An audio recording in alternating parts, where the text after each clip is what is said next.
Have you ever looked at a card sketch and wondered, what exactly should the dimensions be, and how do I figure that out without wasting a lot of my materials?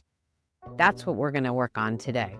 Hi, my name is Linda Bartolucci. I've been a card maker for over 20 years, and I'm on a mission to help you use up your scraps and make quick and easy cards that you can send to friends and family. Let's get started.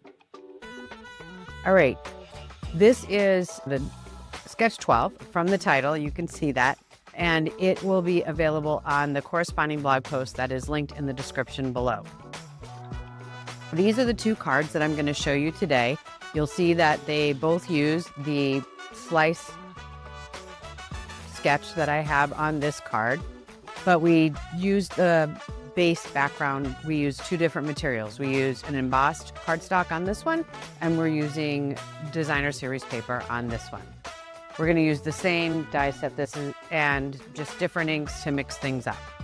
The first card we're going to make is this embossed card right here using a sunflower embossing folder, and I used a cloud cover cardstock as the other color to keep it really washed out and subtle. You're sending this to somebody who needs to be cheered up or supported, and I like to use mellow card colors when I'm doing that. The first thing we're going to do, when I get a sketch, the first thing I do is grab some just scratch computer paper and start figuring it out. It just makes life easier. This is a card front, card base, a basic A2 5.5 by 4.25. And then I wanted to layer it with a traditional 5 by 4, 5.25 by 4, just this space right here.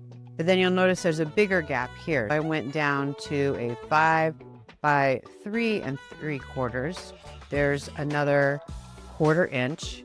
And now we're going to figure out our slice. This is where the sketch gets a little bit tricky because you have a gap here, but you start out with one layer.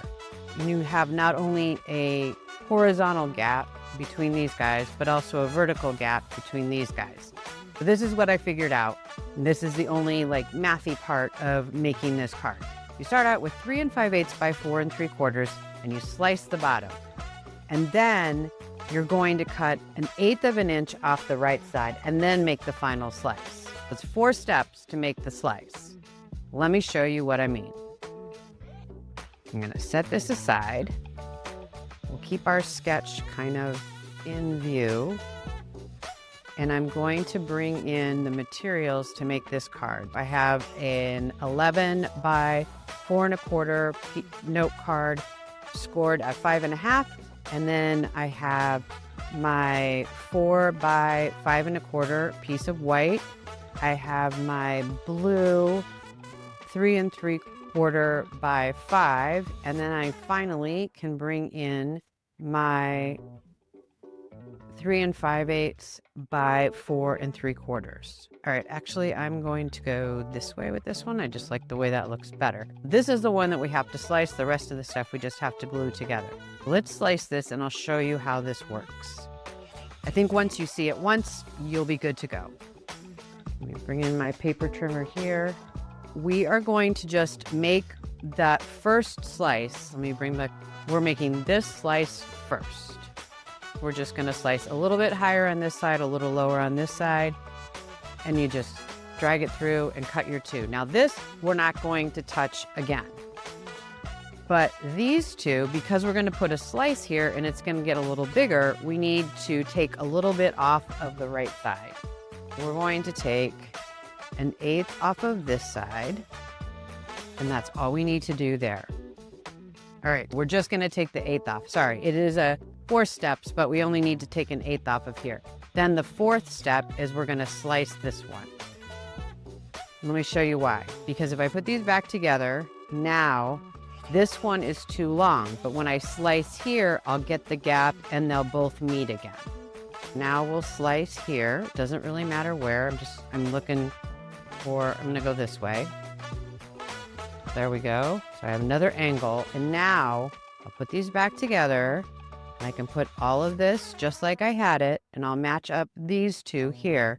You can see this is sticking out, but if I go over here, now it's even. And then if I pull, whoops, if I leave this like this, and I pull this one down the same amount, now we have even gaps here and here. Everybody lines up all the way around, and you have a cool looking layer.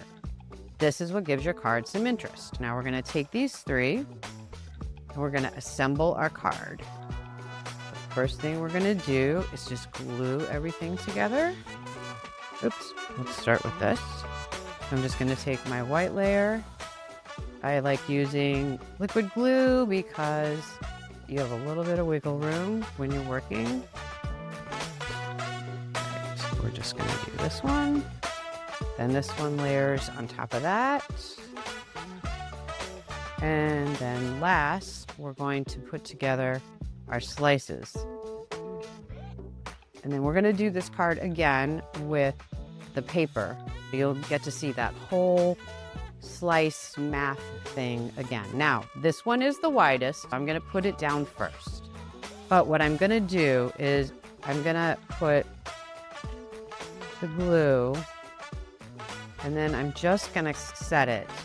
I just want the same, this and this to be all the same gap. Now I'm going to put glue on the back of this one. This is the upper left. I'm going to come up here, and it's going to be about the same at the top and on the left. I'm matching these corners up, straightening that out. I'm not pushing it down really hard, just in case I need to do a little moving. And then we're going to take this last one, and looks like yep, there we go. Thought I flipped it. All right, I need to I'm reaching too far here. Okay, this guy, again, now we're lining up all the points, and actually gonna pull that down just a little bit, get a little more gap. He needs to go over, but still come up. Oh, why are you fighting me? Okay, there we go. This one needs to be down more. Okay, now we're looking good. All right, now this is a little bit smaller. I think it's just the way things are coming together. Sometimes it's not perfect. This is a handmade card. You took the time to make the card. That's the important part. If it really bugs you that something like this happens, that's the magic of the greeting. We can put it right there and no one's going to see. You're just going to have the illusion of all the gaps. And that, my friends, is what we are going to do with this card, because it drives me nuts when things aren't really close to perfectly lined up. I have stamped the thinking of you on a little banner from my die set. Oh, and if you're interested in all the materials that I'm using, they are also linked in the blog post I talked about at the beginning of the video, as well as linked below in the description of the video. There's the first card. I'm not adding any bling to this because, again, you're having a rough time. I don't know. Bling to me is like happy celebration. This is not that kind of a card. We're just going to send it looking just like this. All right, now let's put our second card together so you can see that whole split thing again. This one's going to be much brighter. We have our designer series paper, an orange, a white, and a yellow. Again, all the dimensions and materials will be found in the blog post. You'll also find all the materials linked below in the description of the video. Okay, so this one again is just going to be glue and glue, but this is the slice, and let's do it together one more time so you can see it. Bring in my paper trimmer. First slice is going to be a little higher here, a little lower there. Set this down here, building it, I can see it. And then I'm going to take 1/8 of an inch off of this one on just the right side.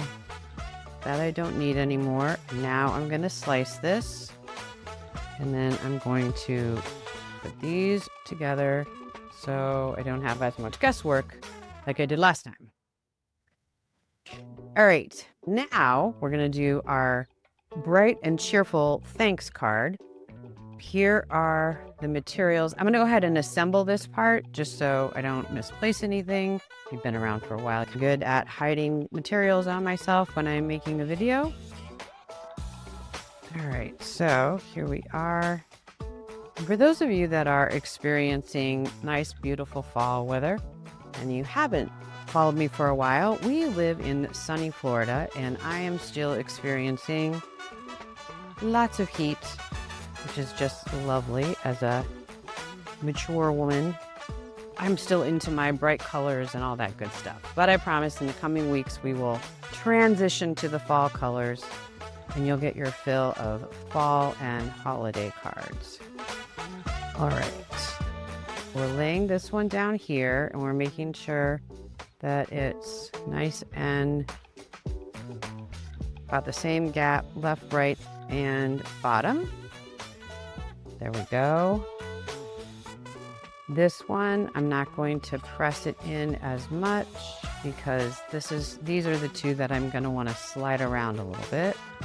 This one's going to do the same thing, lining up the corner here.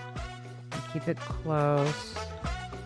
And then the last thing we're going to do is this one. The other thing that helps is each one has a right angle. Each one came with a corner. That helps. When you're using embossed pieces or paper pieces, you can also match up the patterns. That helps too. And this one looks lovely. Oh, super happy. Okay, there we go. Now all we need is our cool greeting, and then we will add some bling to this one because it's a happy, cheerful card. The first thing I'm gonna do is open up my ink pad here.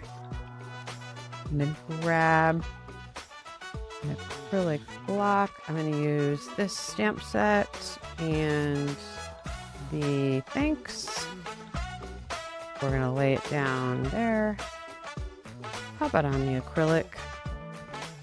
Grab my pre-cut die here and a little bit of grid paper that I have some squish to this.